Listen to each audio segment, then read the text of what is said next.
معزز ناظرین، السلام علیکم ورحمۃ اللہ وبرکاتہ۔ نحمدہ ونصلی ونسلم علی رسولہ النبی الامین المکین الکریم الحنین الرؤوف الرحیم، اما بعد، فاعوذ باللہ من الشیطان الرجیم، بسم اللہ الرحمن الرحیم۔ رب اشرح لی صدری ویسر لی امری واحلل عقدۃ من لسانی یفقہوا قولی، رب زدنی علما رب زدنی علما رب زدنی علما، صدق اللہ العظیم۔ سورہ شورى کا دوسرا ایپیسوڈ ہو چکا تھا، یہ ابھی تیسری نشست ہے۔ تیسری نشست میں آغاز کرتا ہوں اللہ کے نام سے شروع، جو بڑا مہربان اور نہایت رحم والا ہے، اور وہ اپنی رحمت کو پھیلاتا ہے۔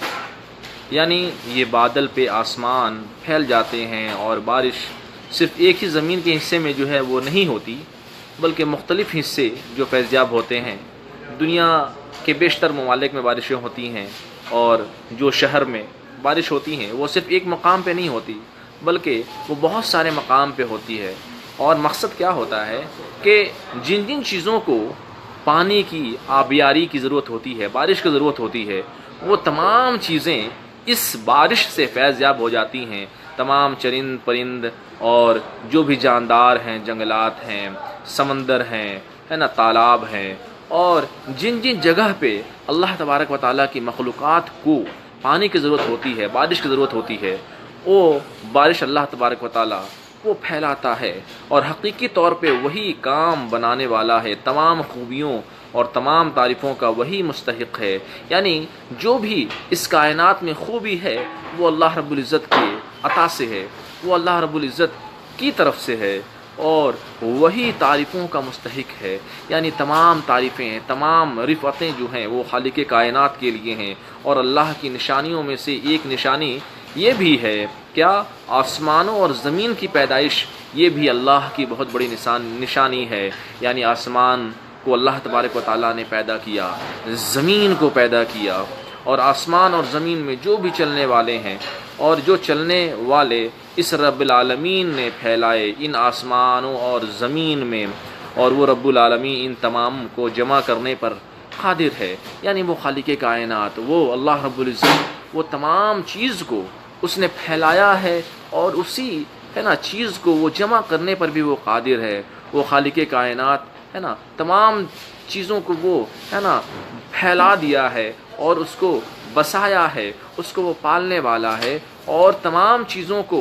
وہ جمع کرنے پر بھی قادر ہے۔ اور تم پر جو مصیبت آتی ہیں، جو مصائب آتے ہیں، جو بھی مشکلات آتی ہیں، یہ تمہارے ہاتھوں کی کمائی کی وجہ سے ہے۔ یعنی ہم جو غلطیاں کرتے ہیں، گناہ کرتے ہیں، ان کی نحوست کی وجہ سے یہ تمام جو ہے نا مشکلات آتی ہیں، پریشانی آتی ہیں، مصائب آتی ہیں۔ اگر ہمارے پاس کوئی پریشانی ہے، کوئی مصیبتیں ہیں، کوئی مصائب ہیں، اگر ہم مشکلات کا سامنا ہے، تو ہم یہ سوچیں آخر کس وجہ سے ہمارے اوپر یہ مشکلات آئی ہیں، آخر ہم سے کون سی خطا ہوئی، کون سی بھول ہوئی، کون سی ہے نا ہم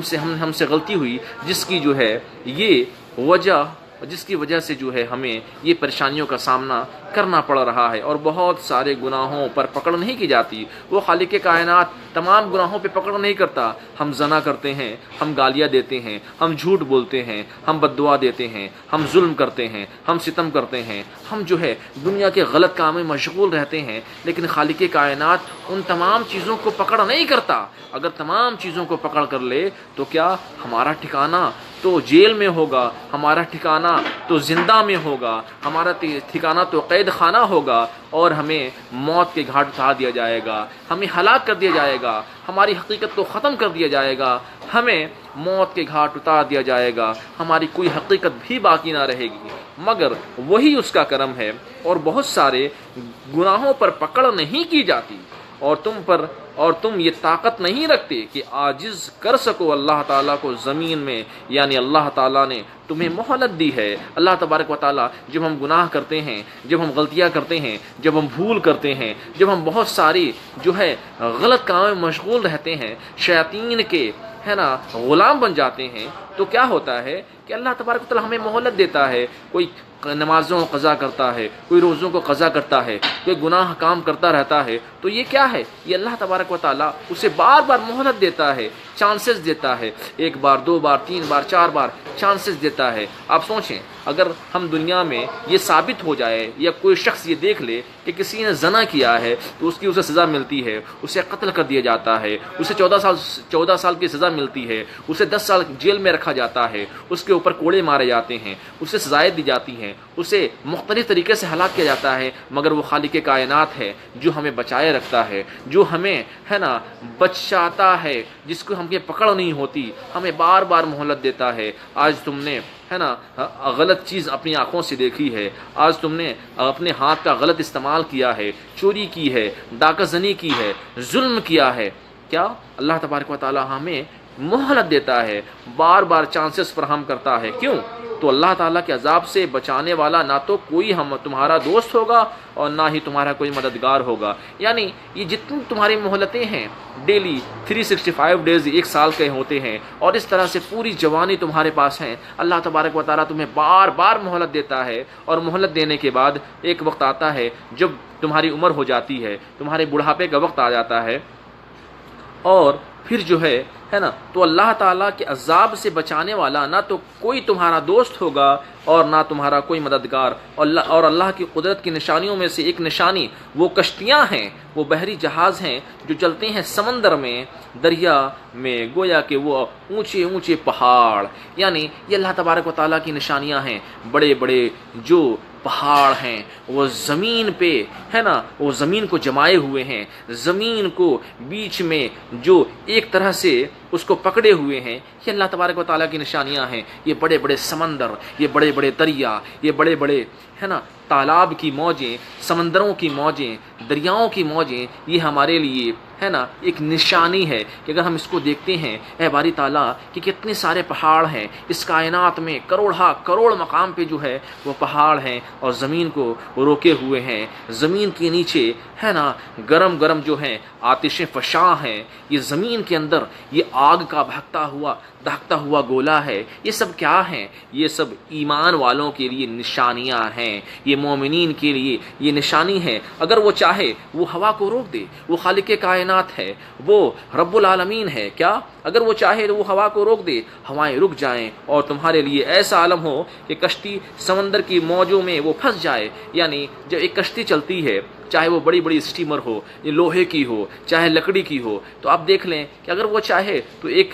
بڑی موج کے ذریعہ وہ موج آئے اور ہم کو ہلاک کر دے، ہم برباد ہو جائیں، مگر وہ اللہ تبارک و تعالیٰ ہی کی قدرت ہے، وہ اللہ تبارک و تعالیٰ کی شان ربوبیت ہے، وہ اللہ تبارک و تعالیٰ کی مقام ربوبیت ہے کہ جب ہم کشتی کے ذریعہ ہم جو ہے سمندر میں پرواز کرتے ہیں تو بھی ہم یہی دعا کرتے ہیں کہ اے باری تعالیٰ ہمیں اس کشتی کا جو سفر ہے اس کو آسان کر دے، اور ہم صحیح سلامت اپنے مقام منزل تک ہم پہنچ سکیں۔ اور یعنی آپ نے دنیا میں دیکھا ہے بہت ساری جہازیں ہیں، ٹائٹینک کے جہاز نے جسے کروڑ روپے میں بنایا تھا، اس جہاز ٹائٹینک بڑی تیز رفتار تھی، تو اس ٹائٹینک کے جہاز کے مالک نے ہے نا اس کے ڈرائیور نے یہ کہا تھا، یہ غرور کیا تھا، یہ تکبر کیا تھا، اور اس نے یہ سوچا تھا کہ ٹائٹینک جہاز کبھی نہیں ڈوب سکتی، ہے نا کروڑ اس میں جو ہے انویسٹ کیا گیا تھا، مگر وہ جا کر وہ برف کے پہاڑ سے ایک برف سے وہ جا کر ٹکراتی ہے، اور ہزاروں لوگ ہے نا وہ جاں بحق ہو جاتے ہیں، وہ اس دار فانی سے کوچ کر جاتے ہیں، اور انہیں کی زندگی وہیں پہ ختم ہو جاتی ہے۔ اس نے دعویٰ کیا تھا کہ کچھ نہیں ہو سکتا، اس کشتی کو کچھ نہیں ہو سکتا، اس کشتی کو کچھ بھی نہیں ہو سکتا، مگر وہ اللہ تبارک و تعالیٰ کی قدرت ہے، وہ اللہ تبارک و تعالیٰ کی بادشاہت ہے، وہ اللہ تبارک و تعالیٰ کی مشیت ہے کہ وہ ہر چیز پر قادر ہے، وہ سب سے بڑا ہے، وہی خالق کائنات ہے، اور بڑے بڑے جہازوں کو انسان قابو کر لیتا ہے۔ ہر انسان بہت جو بڑے بڑے جہاز ہوتے ہیں تو انسان قابو کر لیتا ہے، تو انسان یہی سوچتا ہے کہ وہ اس کی جو ہے نا وہ اس کی طاقت ہے، وہ اس کی طاقت کی وجہ سے وہ اس کو قابو میں کر لیتا ہے، مگر نہیں، اللہ رب العزت نے اس کو وہ دماغ دیا کہ اس نے ایک ٹائٹینک جہاز بنائی، اور اللہ تبارک و تعالیٰ نے اس کو وہ عقل دی کہ اس نے ٹائٹینک جہاز میں بہت ساری چیزیں ایسی بنائیں کہ اس میں ہلاک نہیں ہو سکتی تھیں، مگر اس نے تکبر کر لیا، مگر اس نے اپنی طاقت پہ تکبر کر لیا، اور تکبر کی وجہ سے اللہ تبارک و تعالیٰ نے اس جہاز کو نیست و نابود کر دیا اور غرق کر دیا، اور پھر اس وقت یہ کشتیاں دریا اور سمندر کی پیٹھ پر رک جائیں، نہ وہ آگے آ سکیں اور نہ وہ آگے جا سکیں۔ سوچیں، اللہ تبارک و تعالی نے ہر چیز کو بیان کیا، کیا فرماتا ہے کہ کشتی کے اندر وہ طاقت نہیں کہ وہ ایک میٹر بھی وہ آگے جا سکے، تھوڑی بھی وہ آگے نہیں جا سکتی، اس کے اندر وہ قوت نہیں، وہ طاقت نہیں، مگر اللہ رب العزت نے اس کو وہ طاقت عطا فرمائی ہے۔ اس موجوں کو، اس پانی کی موجوں کو جب وہ مخالف سمت سے آتی ہے، جب وہ مخالف سمت سے وہ آتی ہے، جب وہ مخالف سمت سے وہ پانی کا دھارا آتا ہے، تو اللہ تبارک و تعالیٰ کی قدرت ہے کہ وہ اس کو روک لیتی ہے۔ بے شک ان تمام باتوں میں ضرور نشانیاں ہیں، اور ہر اس شخص کے لیے جو صبر کرنے والا اور شکر کرنے والا ہے۔ یعنی یہ تمام نشانیاں جو ہے اللہ تبارک و تعالیٰ کی ہیں کہ کشتی جس کی کوئی حیثیت نہیں، وہ ایک ایسے سمندر میں جاتا ہے، ایک ایسے سمندر میں جاتا ہے جہاں کی موجیں ہے نا کو دیکھ کر ہمیں ڈر لگتی ہے، کبھی موج اوپر آتی ہے، کبھی موج نیچے ہے، 50 میٹر 60 میٹر 70 میٹر نیچے پانی ہوتا ہے، 30 میٹر نیچے پانی ہوتا ہے، 25 میٹر نیچے صرف پانی ہوتا ہے، وہ پانی کے اوپر چل رہی ہوتی ہے۔ یعنی وہ اللہ تبارک و تعالی کے ہاتھ میں ہزاروں سینکڑوں لوگوں کی جانیں ہوتی ہیں، اور اگر اللہ چاہے تو اس کو ہلاک کر سکتا ہے، مگر اللہ تبارک و تعالیٰ کی یہ قدرت ہے کہ وہ رحمان و رحیم ہے، وہ ہے نا کریم ہے، وہ غفار ہے، اور اپنے سے نیچے۔ اب سوچیں، یعنی انسان کو صبر کرنا چاہیے، انسان کو اللہ کا شکر ادا کرنا چاہیے، چاہے وہ جس حال میں ہو، چاہے وہ گورا ہو، چاہے وہ کالا،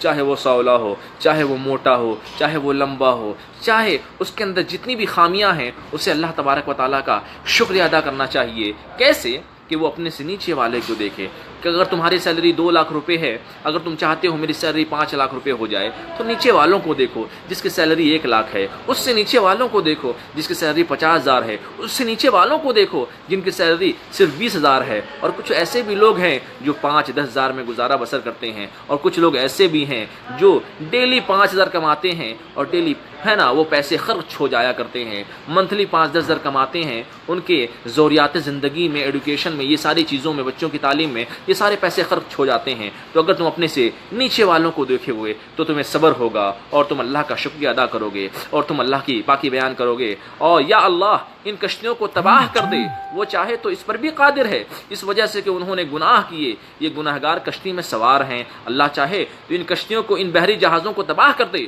اور اللہ اگر چاہے تو بہت سارے گناہوں سے ڈھیر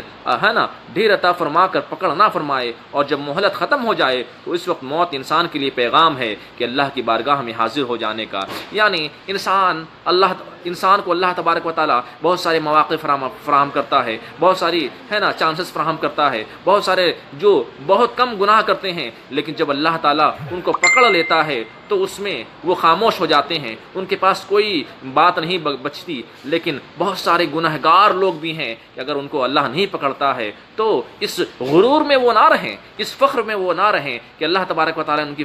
پکڑ نہ فرمائی ہے، بلکہ وہ اللہ کی بارگاہ میں معذرت طلب کریں، اے باری تعالیٰ ہمارے گناہ کو بخش دے، اے باری تعالیٰ ہماری خطاؤں کو بخش دے، اے باری تعالیٰ ہمیں نیک انسان بنا دے، ہمیں شکر کرنے والا بنا دے، ہمیں اپنی عبادت کرنے والا بنا دے، اپنی بارگاہ میں جھکنے والا بنا دے، اور جان جائیں وہ جو ہماری آیتوں میں جھگڑتے ہیں کہ اللہ کے غضب سے بچنے کی کوئی جگہ نہیں ہے، تمہیں جو کچھ بھی دیا گیا یہ دنیا کی ذلیل زندگی کا اور ذلیل اور حقیر سامان ہے، جو دنیا میں جو تمہیں سامان ملا ہے، بڑے بڑے بنگلات ہیں، گاڑیاں ہیں، بڑے بڑے تمہارے گھر ہیں، ہے نا، یہ تمہارے لیے کیا ہے؟ یہ حقیر سامان ہے، یہ ذلالت ہے۔ کیوں کیونکہ اس کی وجہ سے تم گناہ کرتے ہو، اس کی وجہ سے تم اللہ کو ناراض کرتے ہو۔ اور یہ اس کی مدت کتنی ہے؟ صرف 70 سال، 80 90 سال، یعنی 100 سال کے بعد تمہاری کوئی حقیقت نہیں۔ اگر یوں غرض کرو کہ جب ایسے تمہاری اگر عمر ہو 70 سال کی ہوتی ہے تو 60 سال میں ہی ان تمام چیزوں کا پیریڈ ختم ہو جاتا ہے نا۔ دنیا میں جتنی بھی چیزیں ہیں ان کی ایکسپائری ڈیٹ ہوتی ہے، چاہے FMCG میں ہو، چاہے کوئی بھی چیز کی ہو، اس میں ایکسپائری ڈیٹ ہوتی ہے۔ پانی ہم پیتے ہیں، دودھ پیتے ہیں، دہی پیتے ہیں، ہے نا، جتنی بھی کھانے کی چیزیں ہم کھاتے ہیں سب میں ایکسپائری ڈیٹ ہوتا ہے، یا جو چیز ہے نا استعمال کرنے والی ہوتی ہیں اس میں بھی ایکسپائری ڈیٹ ہوتا ہے۔ تو یہ کیوں ہوتا ہے؟ کیونکہ ہے نا ہر چیز جو ہے وہ ناقص ہے، ہر چیز جو ہے وہ غیر اصلی ہے، اصلی نہیں ہے، ساری نقلی چیزیں ہم استعمال کر رہے ہیں۔ تو دنیا میں جو بھی چیزیں ہیں وہ ناقص ہیں، وہ جو ہیں وہ بے وقت ہیں، وہ ذلیل ہیں، وہ حقیر ہیں۔ کیوں؟ کہ ان کا ایک پیریڈ ہوتا ہے، ایک وقت کے بعد وہ چیز خراب ہو جاتی ہیں۔ لیکن وہ جو عالم دنیا کے بعد، عالم برزخ کے بعد جو حشر کے میدان اور حشر کے بعد جو ہمیں اجر ملنے والا ہے وہ ہمیشہ ہمیشہ کے لیے ہے، وہ ہمیشہ ہمیشہ رہے گا، کروڑوں اربوں خربوں سال کے لیے وہ ہمیں نعمت عطا کی جائے گی۔ تمہیں جو بھی دیا گیا ہے یہ دنیا کی ذلیل زندگی کا ذلیل اور حقیر سامان ہے۔ یہ خالق کائنات کی قرآن کہہ رہی ہے، فانی ہے، سامان ہے، فانی سامان ہے، بڑے بڑے محلات ہیں، اس کو آپ چھوڑ کر ہے نا چلے جاؤ گے، مر جاؤ گے، اس مٹی میں دفن ہو جاؤ گے، تمہاری کوئی حقیقت باقی نہیں رہے گی۔ اور جو کچھ اللہ کے پاس ہے وہ سب سے بہتر ہے۔ پہلے تو زندگی کے سامان کو بیان کیا، کیا یہ ذلیل ہے اور یہ فانی ہے اور یہ حقیر ہے، تینوں چیزیں۔ کیا اس میں عزت نہیں ہے، بے وقت چیز ہے، حقیر ہے یعنی نیچی چیز ہے، اور کیا یہ فانی ہے یعنی یہ ختم بھی ہو جائے گی۔ تین صفت بیان کر دی گئی، کیا دنیا کی تمام چیزوں کی، دنیا کی تمام عیش و عشرت کی جو چیزیں ہیں وہ حقیر ہیں، فانی ہیں، اور کیا ہیں، اور ذلیل ہیں۔ اور اللہ تبارک و تعالیٰ اب آگے کیا فرمائے گا؟ اور جو کچھ اللہ کے پاس ہے، یعنی اللہ تبارک و تعالیٰ نے جو تمہارے لیے نعمتیں بخشی ہیں، جو تمہارے لیے نعمتیں بخشے گا، کب؟ موت کے بعد۔ موت کے بعد سے تمہارے لیے نعمتوں کی شروعات ہوگی، یعنی اصل جو زندگی ہے وہ موت کی صبح سے ہے، یعنی جب تمہاری موت ہوگی موت کے ساتھ ہی تمہاری اصل زندگی کا آغاز ہوگا، تمہاری اصل زندگی کی شروعات ہوگی، اور موت سے ہی تم کو یہ صحیح راستہ پتہ چلے گا کہ ہاں یہ اصل زندگی یہاں سے شروع ہوتی ہے۔ پتہ نہیں ہمیں کتنے سال قبر میں رہنا پڑے، اور قبر میں کوئی بھی نہیں ہوگا، کوئی ساتھ نہیں ہوگا، کوئی ساتھی نہیں ہوگا، کوئی دوست نہیں ہوگا، ماں باپ بھائی بہن رشتہ دار ہے نا کوئی بھی تمہارے ساتھ نہیں جائیں گے، والدین بھی نہیں جائیں گے، والدین آئیں گے، تمہارے بچے بھی آئیں گے، تمہاری بیویاں آئیں گی، چاہے جو بھی رشتہ دار ہیں وہ آئیں گے، مٹی پڑھیں گے، منہا خلقنکم وفیہا نعیدکم ومنہا نخرجکم تارۃ اخری، وہ 3 بار مٹی پھینک دیں گے تمہاری قبر پہ، مٹی پھینک کر وہ تم کو ہے نا وہ رخصت ہو جائیں گے۔ مٹی دیتے نہیں ہیں، وہ مٹی پھینک دیتے ہیں کہ جا تو مر گیا، تو اس دنیا سے روپوش ہو گیا، تو اس دنیا سے چلا گیا، تو بوڑھا ہو گیا تھا، تو چل نہیں پاتا تھا، بڑی تکلیف ہوتی تھی مجھے تجھے کھلانے میں، بڑی تکلیف ہوتی تھی تیری قضائے حاجت کو پوری کرنے میں۔ مجھے ایک بیٹا کی یہ سوچ تھی، ایک بیٹے کی یہ سوچ تھی، ایک بہو کی یہ سوچ تھی کہ یہ بوڑھا ہو گیا تھا، بڑی مشکلات کا سامنا کرنا پڑتا تھا، اسے باتھ روم لے جانا پڑتا تھا، بہت ساری مشکلات تھیں، اچھا ہوا یہ مر گیا۔ 3 بار وہ مٹی پھینک کر آتا ہے، منہا خلقنکم، اسی مٹی سے تم نے اللہ تبارک و تعالی نے تمہیں پیدا کیا تھا، اور اسی مٹی میں تم کو ڈالا گیا، اور اسی مٹی سے پھر تم اٹھائے جاؤ گے، یعنی 3 بار مٹی پھینک کر تمہاری قبر پہ وہ آ جاتے ہیں۔ وہ سارے لوگ ہے نا تمہارے مرنے کے بعد تمہارے قبر پہ مٹی پھینک کر وہ آ جاتے ہیں۔ کیا؟ اور وہ لوگ اور وہ جو اللہ کے پاس ہے سب سے بہتر ہے۔ اللہ کے بعد کیا چیز ہے؟ یعنی جو تم نے نیکیاں کی ہیں، جو تم نے دنیا میں تکالیف برداشت کی ہے، تمہارے پاس بزنس میں لاس ہوتا تھا مگر تم بھی اللہ کا شکریہ ادا کرتے تھے، تمہارے پاس جب بھی پیسے کی کمی ہوتی تھی مگر تم بھی اللہ کا شکریہ ادا کرتے تھے، اللہ کی شان بیان کرتے تھے، الحمدللہ رب العالمین، ہر حال میں تم نے اللہ کا شکریہ ادا کیا، ہر حال میں تم نے اللہ کی پاکی بیان کی، ہر حال میں تم نے اللہ کی ربوبیت کا اعلان کیا۔ وہ اللہ کی مرضی ہے، وہ اللہ کی مشیت ہے، وہ اللہ کی ہی مشیت ہے، اللہ تبارک و تعالی نے جو ہمیں عطا کیا بس ہم اس پہ راضی ہیں، بس ہم اس پہ خوش ہیں، اور ہمارا کوئی نہیں، اور نہ ہمارا بچے ہیں، نہ ہماری بیوی ہے، نہ ہماری اولاد ہے، ہمیں کوئی کام نہیں آئے گی، ہم اکیلے پیدا کیے گئے تھے، ہم اکیلے اس دنیا میں آئے ہیں، ہم نے اکیلے ہی اس دنیا سے جانا ہے، اور ہمیشہ اور جو کچھ اللہ کے پاس ہے وہ سب سے بہتر ہے اور ہمیشہ رہنے والا ہے۔ یہ ساری نعمتیں کس کے لیے ہیں؟ ایمان والوں کے لیے ہیں۔ یہ ساری نعمتیں کس کے لیے ہیں؟ ایمان والوں کے لیے ہیں۔ یہ ساری نعمتیں ایمان والوں کے لیے ہیں، اور یہ وہ لوگ ہیں جو اپنے رب پہ بھروسہ کرتے ہیں، جو اپنے رب پہ یقین کرتے ہیں کہ ہاں آج ہماری تجارت میں نقصان ہوا ہے، آج ہمارے کاروبار میں نقصان ہوا ہے، آج ہمارے بزنس میں نقصان ہوا ہے، مگر ایک وقت آئے گا جب اللہ تبارک و تعالی ہمارے بزنس کو آگے بڑھائے گا، ہمارے بزنس میں برکت دے گا، ہمیں غیب سے رزق عطا فرمائے گا، ہمیں غیب سے دولت دے گا، ہمیں غیب سے پیسے عطا فرمائے گا، ہمیں غیب سے دین و دنیا کی بھلائیاں نصیب فرمائے گا۔ کیوں؟ کہ وہ مومنوں کے لیے ہے، وہ مومنوں کی سوچ پہ منحصر کرتا ہے، وہ بھروسہ کرتے ہیں۔ اور وہ لوگ جو بچتے ہیں، اجتناب کرتے ہیں بڑے بڑے گناہوں سے اور بے حیائی سے، جس قوم کے لیے بے حیائی عام ہو جائے یعنی پھر اللہ کی غضب اس پہ نازل ہوتی ہے، اور اس قوم میں بے برکتی عام ہو جاتی ہے، تنگ دستی عام ہو جاتی ہے،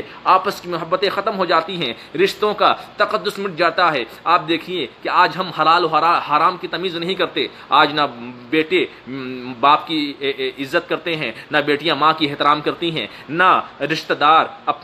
اپنے جو آبا و اجداد ہیں ان کی کوئی چیز کا احترام کرتی ہیں۔ آج احترام نام کی چیز ہی ختم ہو گئی۔ کیوں؟ کیونکہ ہم نے جو ہماری تجارت ہے، جو ہماری حلال کا کمائی ہے، اس میں سے ہم نے جو صحیح چیز کا تعین ہی چھوڑ دیا ہے۔ کیوں؟ کہ ہم جو کام کرتے ہیں وہ غلط کام کرتے ہیں، وہ چوری کرتے ہیں، چماری کرتے ہیں، اور غلط طریقے سے پیسے ہے نا حاصل کرتے ہیں، اور ان پیسوں میں نہ برکت ہوتی ہے اور نہ ہی اس پیسے کی وجہ سے وقت ہوتی ہے، تمہاری کوئی عزت نہیں ہوتی، اور رشتوں کا تقدس یعنی اس کا احترام، اس کی پاکی، اس کے اندر جو برکتیں ہیں وہ سب ختم ہو جاتی ہیں، اور جب وہ غصے میں آتے ہیں تو وہ معاف کر دیتے ہیں اور وہ اپنے غصے کو پی جاتے ہیں۔ آپ سوچیں، یہ نیک بندوں کا ذکر ہو رہا ہے۔ اللہ تبارک و تعالیٰ نے بھی قرآن میں بھی کیا نیک بندوں کا ذکر کیا ہے، جو مومن بندے ہوں گے، جو مسلم بندے ہوں گے، جو اللہ تبارک و تعالیٰ کی بارگاہ میں سجدہ ریز کرنے والے ہوں گے، ان کی صفت کیا ہوگی؟ انہیں غصہ آتا ہے مگر وہ پی جاتے ہیں، مگر وہ اللہ تبارک و تعالیٰ کی شان پہ لبیک کرتے ہیں اور اللہ تبارک و تعالیٰ کا شان شکریہ ادا کرتے ہیں، وہ غصوں کو پی جاتے ہیں، کیونکہ انہیں پتہ ہوتا ہے کہ غصہ کرنا حرام ہے۔ اگلی آیت میں پھر اللہ نے کیا فرمایا؟ جب انہیں غصہ آتا ہے تو وہ غصے کو پی جاتے ہیں اور معاف کر دیتے ہیں، اور نیک لوگ وہ ہیں جس کے لیے اللہ نے نعمتیں رکھی ہیں جو بہت بہتر اور ہمیشہ رہنے والی ہیں۔ جو ہے نا، جو نیک بندے ہوں گے اس کے لیے اللہ تبارک و تعالیٰ نے جنت میں حوریں ہیں، جنت میں ہے نا 70 حوریں عطا فرمائے گا ایک ادنا درجے کو۔ تو اللہ تبارک و تعالیٰ کی بہت ساری نعمتیں ہیں، بڑے بڑے محلات ہوں گے، بڑے بڑے باغات ہوں گے، بڑے بڑے ہے نا شہد کی نہریں ہوں گی، دودھ کی نہریں ہوں گی، شراب طہور ہوگا، اور ہے نا چھوٹے چھوٹے پیارے پیارے معصوم بچے ہوں گے، غلام ہوں گے، ہے نا خدام ہوں گے، جو آپ کے ذہن کے مطابق، جو آپ کی مرضی کے مطابق، جو آپ کی پسند کے مطابق آپ کو وہ نعمتیں، پھول پھل فروٹس، یہ تمام چیزیں جو نعمتیں ہیں، جو کھانے کی جو اللہ تبارک و تعالیٰ نے جو جنت میں نعمتیں رکھی ہیں، وہ اللہ تبارک و تعالیٰ کی مرضی کی وجہ سے اور آپ کو مرضی کی وجہ سے آپ جس چیز کو پسند کریں گے وہی سیم مقدار میں وہ لا کر آپ کے سامنے حاضر کر دیں گے، وہ چاندی اور سونے کے پلیٹوں میں لا کے آپ کو وہ نوش کریں گے۔ اور نیک لوگ وہ ہیں جن کے لیے اللہ نے نعمتیں رکھی ہیں جو بہت بہتر اور ہمیشہ رہنے والی ہیں۔ کیا کہ